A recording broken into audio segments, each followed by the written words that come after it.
Hi friends, so have you ever wondered whether your account has been hacked or not, or is your password out there in some hacker's database or not?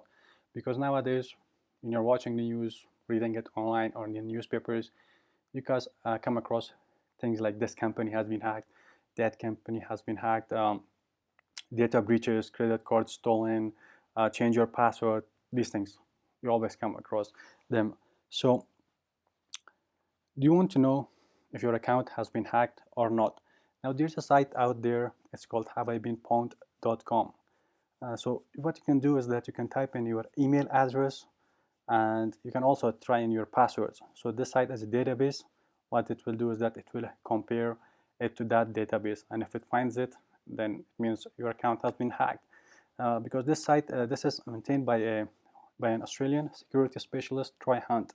So I imagine you must be a very busy guy because scouring or searching the internet for these things is not an easy task. So currently his database has around 500 million passwords and it has like 5 billion hacked accounts. Don't worry about typing your password because this site uses encryption, so it is HTTPS, it uses SSL encryption, so don't worry about typing your passwords, it is safe. Now, most security specialists that you talk to or security experts, they always give you three advice when you're talking about passwords. They say change them frequently, or they say change them one every 30 days, 60 days, or 90 days. For average users, most of them say change it every 3 months. They say that your password should be long and they should be alphanumeric characters. So add random characters to them, things like caret or a @ sign, exclamation points, and these things. So what this site does, however, it does that it proves that the most important thing is that for you not to reuse your passwords like ever, because if you do, no matter how secure it is, if you're reusing it, then you're done. Because if you're using the same passwords to access your home account, your uh, office account, your email accounts, iCloud account, whatever, then your bank accounts, then you're done. So the thing is that most companies nowadays, they enforce policies that your account should have at least, your account passwords, they should be like at least 8 characters, they should be alphanumeric, and you should change them every 30 days or 60 days, whatever. So there are companies out there that say your account should be 12, 16, or 20 characters, or even more, depending on what kind of account it is or what privileges it holds. So people, they use different techniques to remember these passwords. Now, if they're long, if you have multiple devices to log in to, it's not easy to remember them all. So some people, they uh, write their passwords and post-it notes in their diaries, notebooks, email, Word documents, spreadsheets. So this is not a secure way of doing it, because if you're writing it, then it's like, what's the point of having long passwords and complicated passwords and changing them often? So you have to maintain some kind of a balance between complexity and the how much your users can remember them, or their competence, or whatever that you call it. So how much passwords do you think? It depends from environment to environment. It might be easy for a technical person to remember them. However, if you're asking some non-technical person to remember 5, 6 passwords, each one of them should be long. So that person might find it difficult. So, but some people, what they do is that they even use this forgot my password feature to log into their accounts. Sounds funny, but I've seen people do that. Now, is there a better way to remember all of your passwords? Now, there can be a better way to remember all of your passwords, because some security specialists, or most of them, they recommend a password manager. So what is a security manager? It's like a digital safe deposit box. So these password managers, you can think of them as the memory you wish you had. It might sound kind of risky to use these password managers, but it really is not that risky. Why? I will explain those things in the next few slides. But another thing that people used to say was that it's not easy to, like, you have to learn something new. But nowadays it is easy. With each update and each new product coming out there, it is getting easier to work with these password managers. Apple has its own password manager. It's called iCloud Keychain. Google, it has its own password manager. They call it a Google Smart Lock. However, it's only useful if you're working in their environments. So, but there are out there other password managers, things like Dashlane, 1Password, LastPass. There are many others. I'm mentioning these ones in here just for example, for you guys to be aware that these products are out there. I'm not recommending buy them. I'm not being paid to promote them. So use them if you want, don't use them, it depends. But make sure to do your research, make sure you select the best one out there, and be safe. So it depends on what you're choosing. I'm not promoting any product here. Now, eggs and baskets. So the thing is that how safe is it to put all your eggs in one basket? Or in this case, how safe is it to put all your passwords in one application, password manager? So what they do is that these companies, they keep your passwords encrypted using a master password that you specify. So what it means is that even if they get hacked, your passwords are safe. So only you can access them, and if someone else accesses them, it will be encrypted and they can't be accessed without your master password. But one thing you should know is that if you forget that master password, then well, you lose everything. So make sure you don't lose your master password. One of my friends, he lost it. That's all. So make sure don't lose it. Now, don't worry, these companies that these password managers, well, these companies, what they do is that they don't send your passwords over the internet. So that's like most of them, at least that I know about, they don't do this.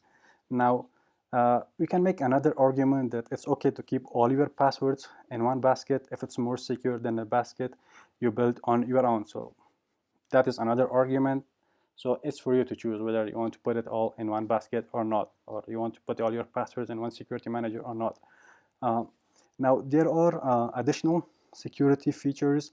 Some of these password managers also allow you to identify yourself using things like fingerprint readers or facial recognition software like face identification.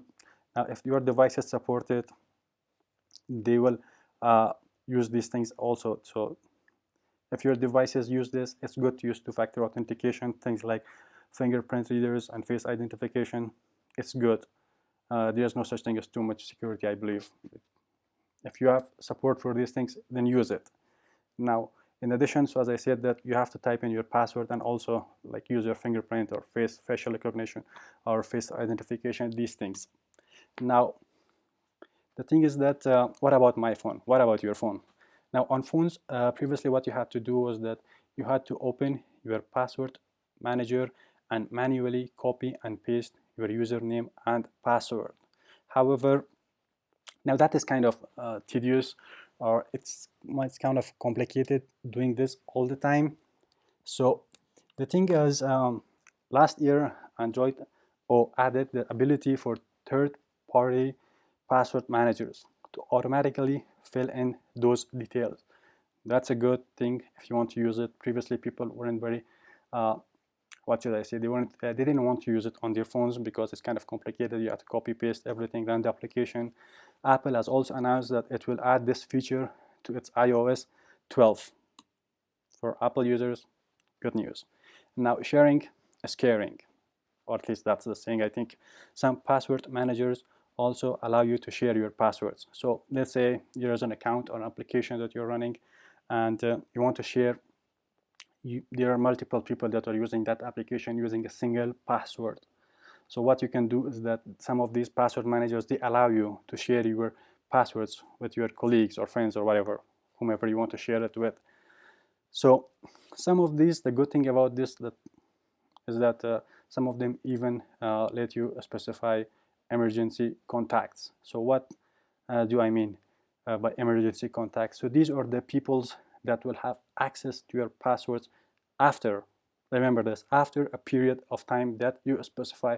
So these people, they will not have access to your accounts all the time. They will only have access to your account after a period of time, which, by the way, that you are going to specify.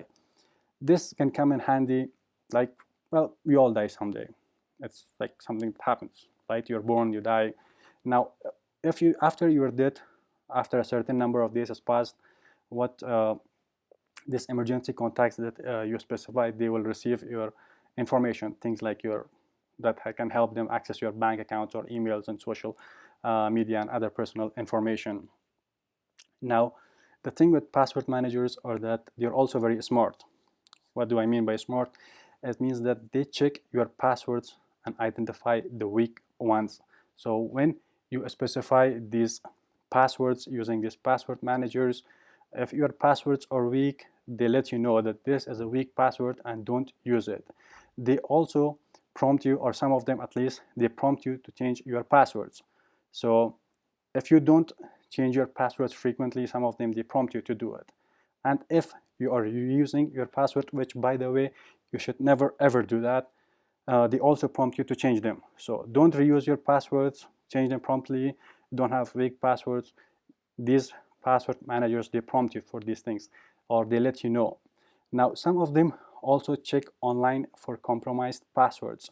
So one of these products that I mentioned earlier, I'm sure they check this site howibeenpwned.com or not for these password duplicates. So if your password is out there in some database, in this database that I have mentioned in here, howibeenpwned.com, if your password is out there, this password manager, or if there are other password managers, it will identify it and it will inform you that your account has been hacked. Sorry, not has been hacked, your password is out there in some hacker's database. So don't use that password. Now, in here, let me open this site in here. So this is the site that I have been talking about, finally. So in here, what you can do is that you can type in your email address, like abc@xyz.com, and click on this pound, and it will show you whether your account has been hacked or not. If not, it will say you haven't been hacked. Otherwise, it will. If you click on this passwords tab, you can type in your password, something like, if your password is password, and here I'm typing password, I'm clicking on this pound. So if your password is found out there, you can see in here it says, oh no, pound, this password has been used 3.5 million times before. So I typed in password for the password. So this is how you can check, this is how you can use this site. So this is it for this video, guys. If you found it informative or useful, make sure to share it with your friends, and I will see you guys in the next one.